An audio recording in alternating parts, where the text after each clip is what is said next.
Welcome to Community Insight, a show about the family well-being movement. I'm your host, Valerie Frost. We have known for years that young people aging out of foster care are far less likely to complete college. In response, many states and institutions have focused on access, tuition assistance, scholarships, enrollment support, and helping students get through the door. But getting into college and graduating from college are two very different things. Today's guests are Nailah McDowell, Vice President for Strategic Programs and Partnerships at Livingstone College, and RaMaj Parker, a Livingstone College student. Livingstone has taken a different approach to supporting students with foster care experience, including spending nearly a year preparing the institution before welcoming its first cohort. What they're hoping to demonstrate is that college is not just about getting young people ready, but it's also about helping colleges get ready for young people.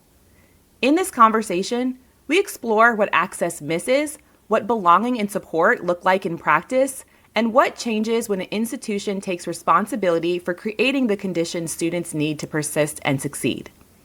So I started by asking Professor McDowell what we may have misunderstood about what it actually takes for a young person from foster care to succeed once they arrive on a college campus. Okay, so Professor McDowell, we have known for years that young people who age out of foster care are far less likely to complete college. And many states have responded with tuition support, scholarships, and help getting students enrolled. But completion rates remain painfully low. So what have we misunderstood about what it actually takes for a young person to succeed once they arrive on campus? Valerie, that is an amazing question. And that's the exact work that the Hope Emancipation Project is all about, is understanding that additional work. So a scholarship is great and amazing, but there are so many barriers to persistence that we have to pay attention to. So many young folks will find themselves unhoused during the holiday breaks and the summer breaks when colleges are closed. What Livingstone College has offered through the leadership of our president, Dr. Anthony J. Davis, who himself actually aged out of foster care. What we do is make sure that 365 days a year, our students have housing and they have a meal to eat or several meals to eat. That is critical because if you have to worry about where you're going to stay during the holiday breaks or over the summer, we're not going to see the persistence rates that we're seeing in the program. Aside from those basic essentials, we also provide several wraparound services that are critical. Number one, we have to create a culture that is conducive for this population to thrive. So we did that with our task force for a year. We worked on it. And when the students came in and arrived, they helped us work on it some more. So we're a work in progress. We don't profess to be perfect, but we understand that culture is critical. And so we want to make sure that they feel like this is home, that they understand that this is a place that they belong, and that they have the resources that they need in order to be successful. So when people see low graduation rates, are we asking what is wrong with students instead of asking what is missing from institutions? Absolutely. I think a lot of times we have the narrative wrong. We're looking at deficits in the youth when these youth are the most, probably some of the most resilient young people that you have ever come across. They have so much promise and so much to offer a college, but the college has to be able to examine themselves and make sure that the environment is an environment that the students can thrive in. We're an HBCU, and I say it all the time that there's no better institution than an HBCU that understands how to educate and serve marginalized populations. So when it comes to creating that environment, that's our specialty. That's what we do.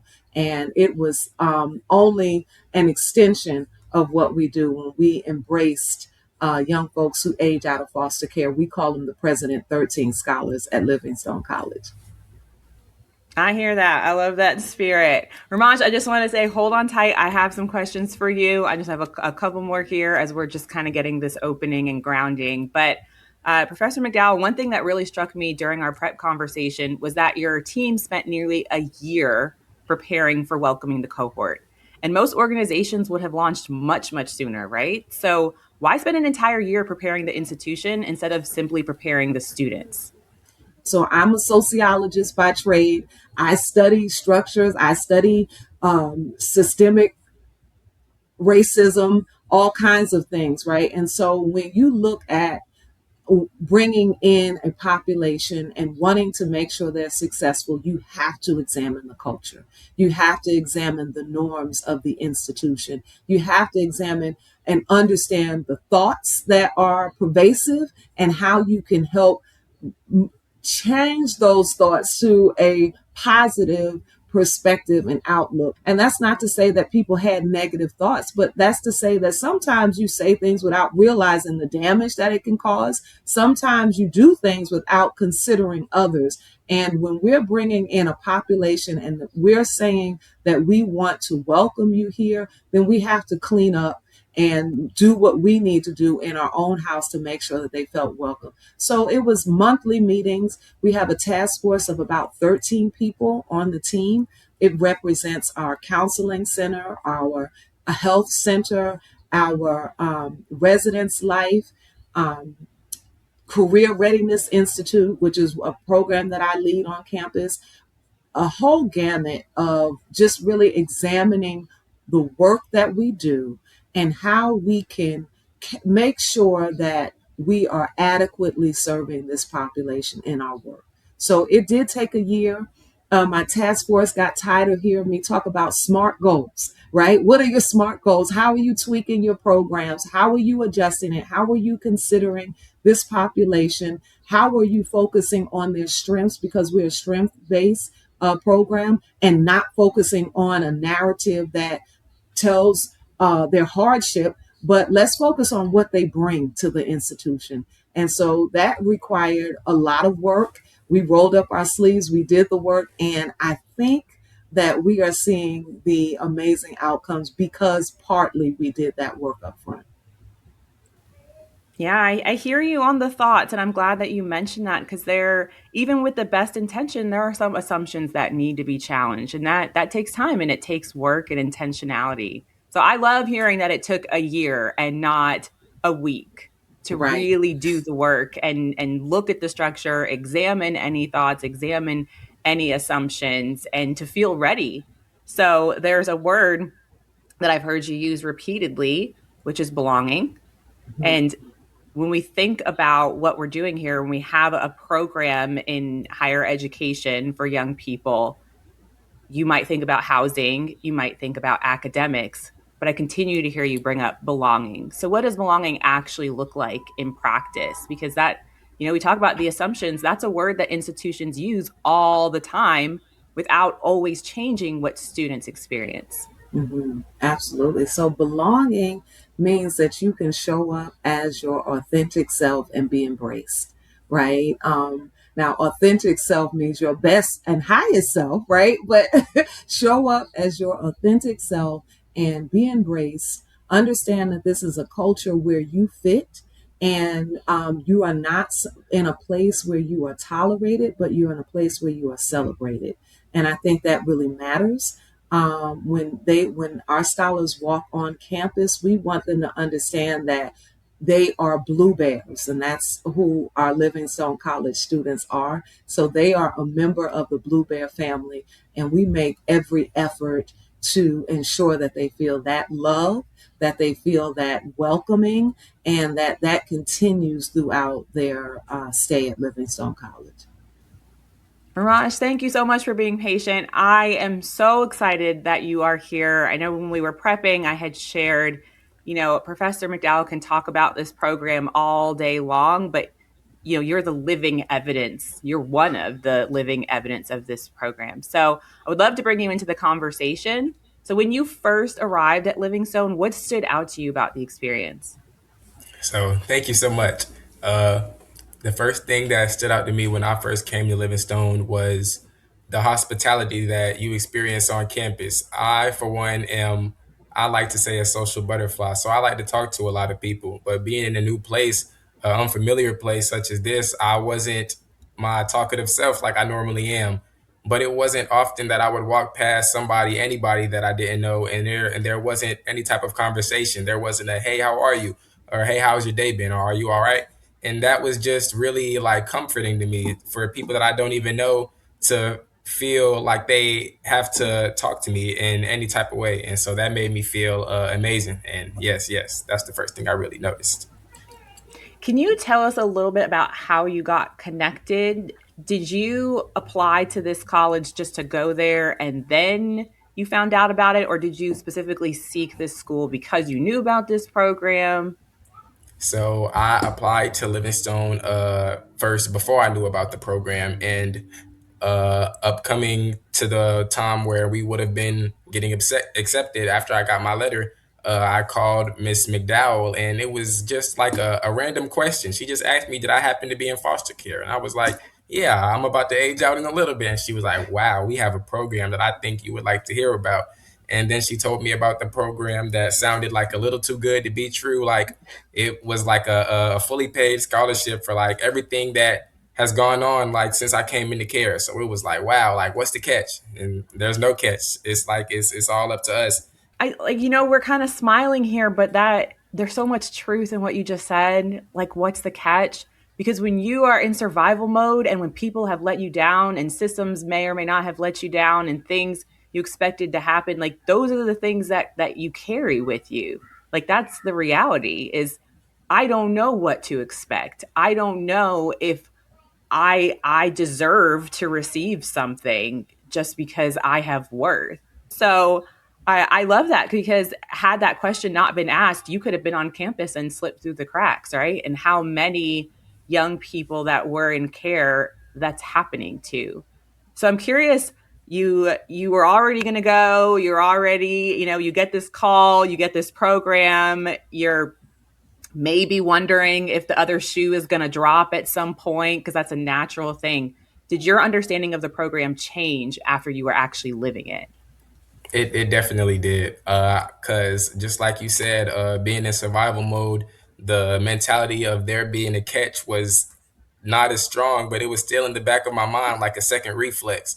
So me seeing everything that they had put out for us, like she said, they worked for a year to make sure that students like us could feel at home, could feel like we belonged, and just the many people on the task force for one. Like there's a lot of people that we have access to that not a lot of other students have access to, and I just feel like that simply that is like amazing because it's like wow, you guys really worked all this time just to make us feel like students. It's eye opening. It was really eye opening because we have meetings not really about anything. Sometimes just success meetings to let you know that you're doing all right, to let you know that you're being celebrated. Exactly like she said, we'll have meetings for pretty much almost nothing, and it's just like wow, like it's just really something to look forward to. I have to admit to you both and the listeners, this episode is kind of hard in a good way, in like all the right ways. We talk about families, oh, everyone needs a village, children need a village, parents need a village.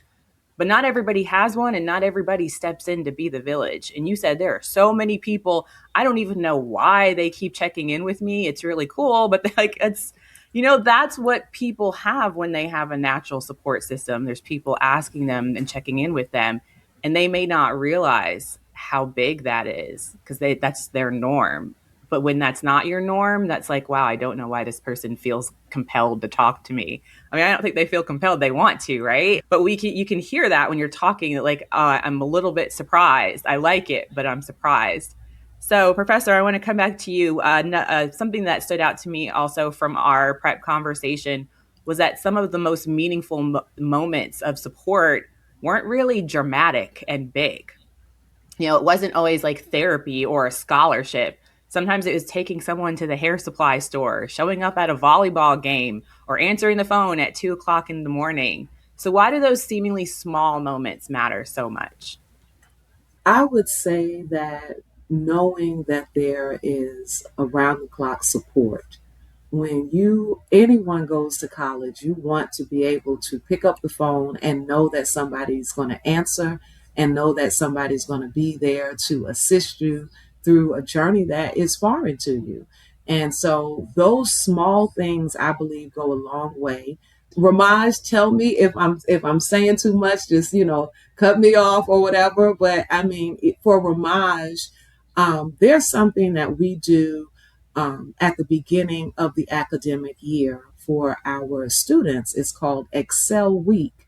And so they arrive to the school earlier than any other students. And this gives them a chance to get acclimated and adjusted. And at the end of Excel Week, we have an induction ceremony where they're pinned and they receive their President 13 Scholar pins. Before that ceremony, I found out that RaMaj could sing and he plays the piano. And so for the induction ceremony, I asked him would he do a selection. And those, to me, those small things matter. I think, and Maj, feel free to chime in, but I think those are the moments that you cherish the most when someone recognizes you and sees your talent and sees your worth, or just lets you know that you're important and that they care about you. I think that goes a long way. Those meaningful moments, they can sometimes be easy for institutions or funders to overlook. Why do you think that is? Sometimes, students get lost in the shuffle, right? When it's a business and we go about our daily business, it's easy to overlook the individual and their individual needs. So, HOPE is an acronym. It stands for Healing, Opportunity, Preparation, and Empowerment. At an HBCU, most of the work that we do is centered around empowerment. So we're not going to miss those little steps a lot of times, especially at a smaller institution. So I was a professor at Livingstone College for 8 years prior to taking on this role. And I knew all of my students by name.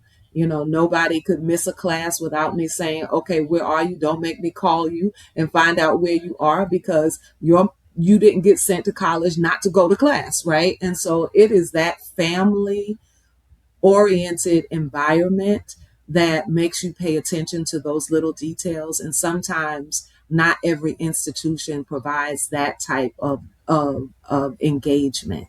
But I'm fortunate to be able to develop a program in an environment that already fosters that type of engagement. You used the word business, you used family and engagement. We're talking about transaction versus relationship. You have a Mhm. relationship with students to notice when they are missing, and also to notice with curiosity, not to say our policy for attendance is X. It's, hey, what's going on with you? Because I know you. And Mhm. there's just a difference. So I want to go back to that business word because it hit a little. In your view and the program's view, is the business, the task at hand here, the actual intervention for these students? Or is the real intervention the relationship behind it? Oh, it's definitely the relationship behind it, right? These are young folks that until they kick me out of their lives, I'm going to be involved in their lives, right? After graduation, I want to go and with to their first house, and that's because we've had an opportunity to really um, build a relationship to where they are pouring into me as much as I'm pouring into them. There's a trust factor that we had to make sure we develop right at the onset and that we continue to maintain. I don't think that we could have a relationship without that trust. For Hope, for me, and for the program, it is definitely not about the business. It is about the success of these young folks. It's about changing lives. It's about opening doors and creating opportunities and pathways for other young folks. I tell the scholars now, They are the trailblazers. They are opening doors for other young people that are just like them to walk through. And what better way to open a door than to knock it down, right? We have high expectations for them, and they're meeting us at every level. So I'm so impressed, and it is definitely, for me, it's heartfelt work, and it's an honor and a privilege to be able to be in this position and have this opportunity. All right, RaMaj, I don't want to, don't share anything that you would prefer to keep private. I want to just get a little personal. Had there been a moment where someone in the program showed up for you in a way that made a difference? There is. So we went to Baltimore for this basketball conference. It was great. We didn't do too well in the conference, but it was still a nice experience to go to. But during that trip, I was involved in an accident, a vehicle accident. I was actually hit by a drunk driver off a scooter in Baltimore on one of the last days of our trip. And Miss McDowell sat with me in the hospital while I was still in Baltimore. They were supposed to leave the next day, but she still stayed with me in the hospital. And so did Dr. Davis and his wife and his daughter. They all sat with me in the hospital for the whole 2.5 days that I was there. And that really just like it touched me somewhere deep. And so it was just really like warming to see these people in the hospital with me in a time of need, especially how worried they all were, how they checked up on me afterwards, how everybody made sure that everything was all right with me and there was nothing wrong after the situation. Still to this day, how I'm still being asked and checked up on. It's just so much that they do and that they have done because of the situation. I don't want to leave any like lack of closure for the listeners. Are you okay from the accident? Like everything's good? Yes, yes, I am. I'm back to my full self. I just got off my restriction a couple of weeks ago. All my appointments are up to par. I am back to my 100%. Yes. I think people are going to care, but I just want to make sure they care about your success and not about worry and care. So, Yes. sigh of relief. I'm curious because just realistically, the stage of life you're in, sometimes it's you don't always realize like the importance or like the magnitude of something until later. Like during the time that you were like in the hospital and all of that happened, did you feel like that like wrap around that support and community was exactly what you needed at the time, or did it take a little bit to be like, oh my gosh, now I realize? That's exactly what I needed at that time because my I was with a couple of my friends and they witnessed the accident, them being brought to the hospital to make sure that I was all right, that I was awake. There's just so much that they care about that I wouldn't think that people in the school program would. It's a family relationship. It's not like she's the director of the program. It's like I have a real connection with Miss McDowell, everybody in the program. So I want to ask the other side, and again, share what you're comfortable. I mean, everything sounds great, and family sounds great, but family and relationships are actually pretty hard. The people you're closest to are the ones that you have the most expectations of, the ones who can let you down. Have you been in situations, or do you find that conflict is worked through? Or if you ever have to go to the same people who went to the hospital with you, do you feel comfortable saying something hard to them or uncomfortable? I do because I feel like to call somebody a family member is not just to have good times with them, but it's to work through the bad times as well. I feel like somebody who's my friend might tell me that, okay, what I have on looks good today, but somebody who I might call my brother or my sister might tell me, okay, now you know you should have put something else on. And so it's that sense of reality that you get from really being family. Like we hold each other accountable. We always keep each other up. We make sure we all go to class. We make sure we're not missing class. We make sure we're eating daily. We make sure we're not sitting in our room alone. Like she said, the word family is like the good and the bad, but it's like there's no grudges being held. There's no secret animosity with any of us because we all persevere from some of the hardest times in our lives. So I feel like that is just like the molten that's holding the chains together that we have. Okay, what one more curiosity, and I'm not trying to probe too much. I'm just using this as like an example of the greater relationship and connection. Was there ever a moment, because we talk about that, like worrying about the other shoe drop, right? Was there ever a moment with the accident that maybe you or your friends that were there were like, ooh, the adults might get mad? You know, they might say, why were you on your scooter? Or why were you there? Or was there lighting? Or did it ever cross your mind, or was it not a thing?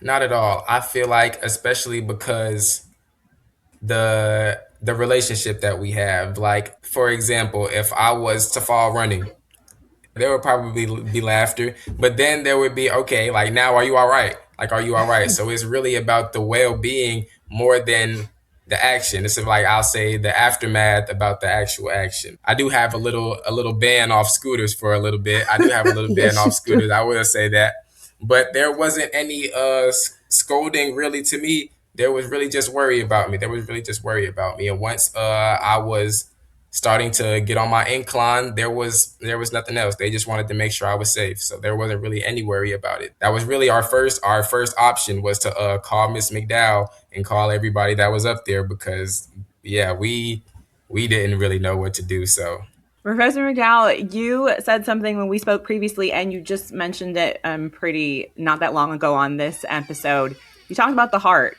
You have to have a heart to do this. I'm curious, like you, both of you have like vastly demonstrated the heart. We can all feel it. The listeners can feel it. I'm speaking for them. I'm just assuming they're listening and they can feel the heart. But I'm curious if you think that relational capacity can be taught. Um, I do. I think that it can be taught. I have a positive outlook on humanity, right? So I don't think that we're void of compassion. I don't think that we're void of desiring connection with someone. And I'm not going to always be every scholar's cup of tea, right? And I say that to them. It doesn't have to be me, but I need you to find a trusted adult, right? And that it does hurt my feelings. RaMaj, don't tell anybody, right? I do want it to always be me, but it doesn't have to always be me. I understand that. But I do think that you can learn to work with young folks and you can learn how to learn from them.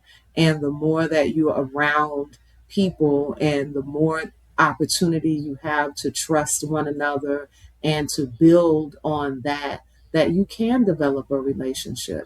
So what I'm hoping to do is create a model that other HBCUs can use. And we have a 9 life domains and we have all the logic models and things that are required, but you have to have the right people in place. So if they're willing to learn, if they're open to it, I think you have the right people. If they are not open to developing a relationship, then give them a chance to engage and see. But I do think that this is something that can be learned. I've been in higher education. I'm gonna tell my age since 2009, and I learned how to develop these relationships in that capacity as a faculty member because I was very matter of fact and right strict by the book. But the more you engage, the more you are able to understand. If you are willing and able, I think that you can be taught to have these types of relationships. There's something special in some people that they're just born that way.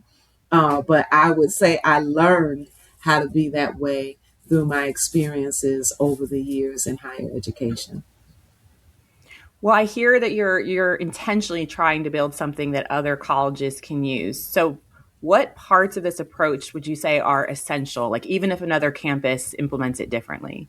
hmm So the key part is to make sure that the young people in the program are meeting regularly.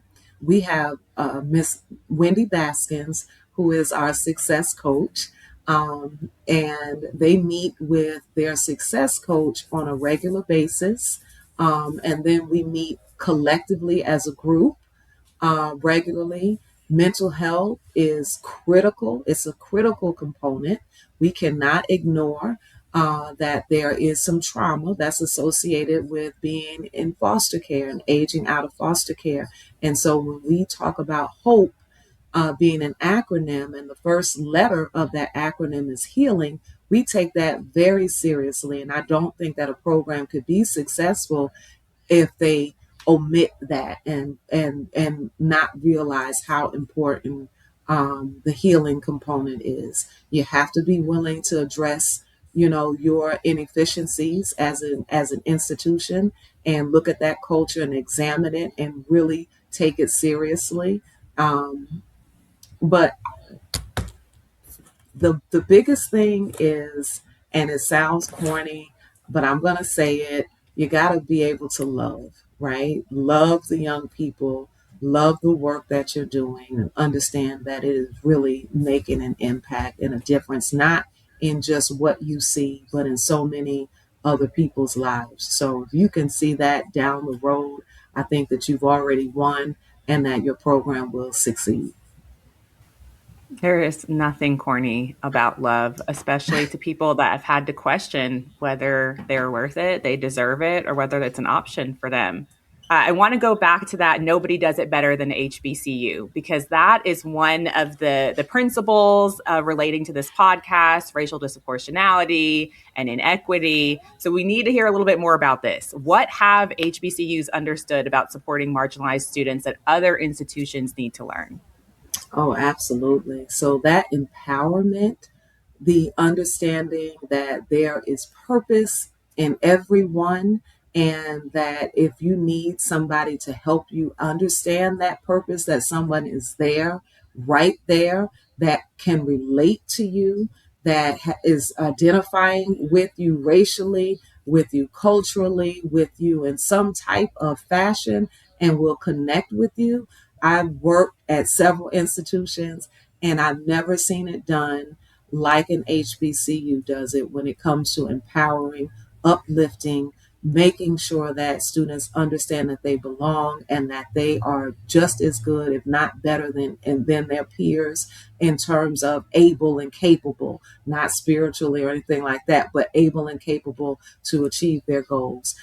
So making sure that they understand who they are is critical. And that's the work that we do every day, whether it's in the classroom, whether it's in the gym or the cafeteria. That's the work that we do around the entire campus.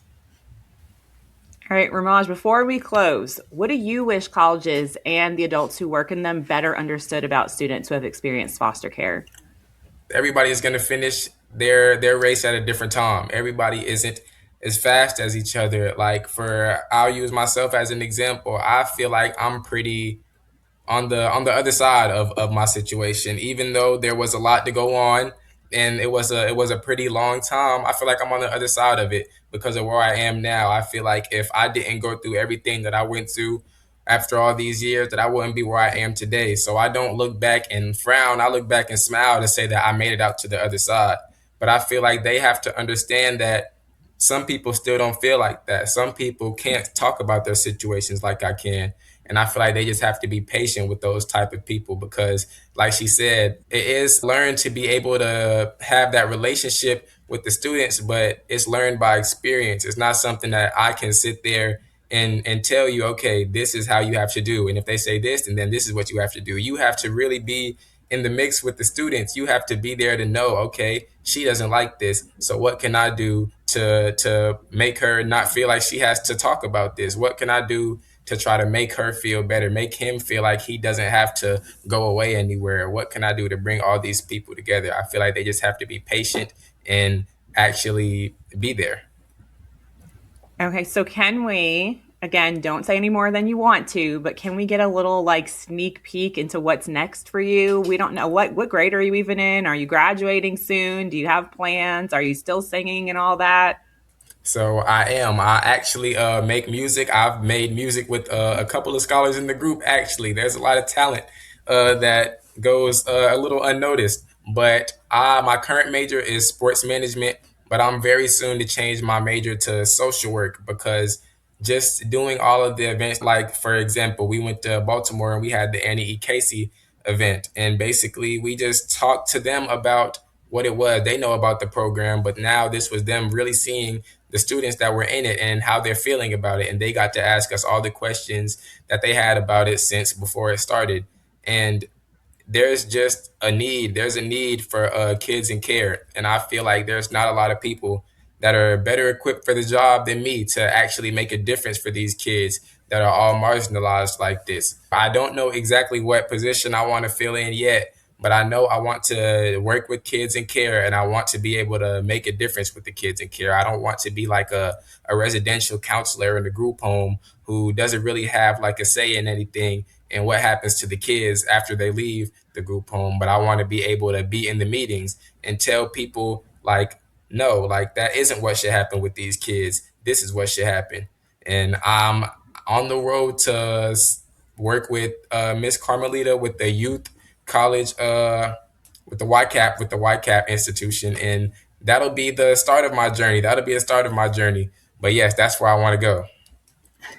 Okay, advocacy scene, look out for RaMaj. I mean, you're doing it now. You are a voice for the people on the campus and other young people on other campuses who may not have this model and this program, who need to know that there is the other side is an option for them. They can get there with the right support. So I hope that young people can listen and hear this and feel inspired. And I hope that people at institutions can hear this and think, oh, wait, there's more that I can do. I can check in with somebody, even if there isn't a whole model established here. I can just be there when they have accidents. I could know them well enough to where they would think to call me. Those are things that people can do even without the whole infrastructure in place yet. So, RaMaj, please, if you don't mind, if it's okay, share with us for the show notes if you have any clips or anything of your music with the other members of the cohort. We would love to share that for you.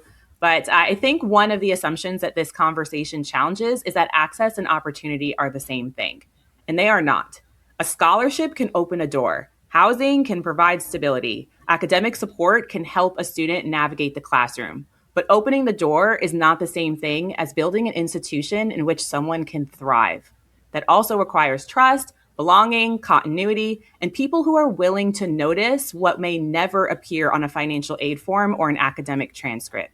And it requires institutions not only to ask whether students are prepared for college, but whether the college has prepared itself for the students it hopes to serve. So maybe the question this episode leaves us with is not only how do we help more young people get into college, maybe it's what would it look like if every institution took responsibility for creating the conditions its students need to stay, grow, and succeed.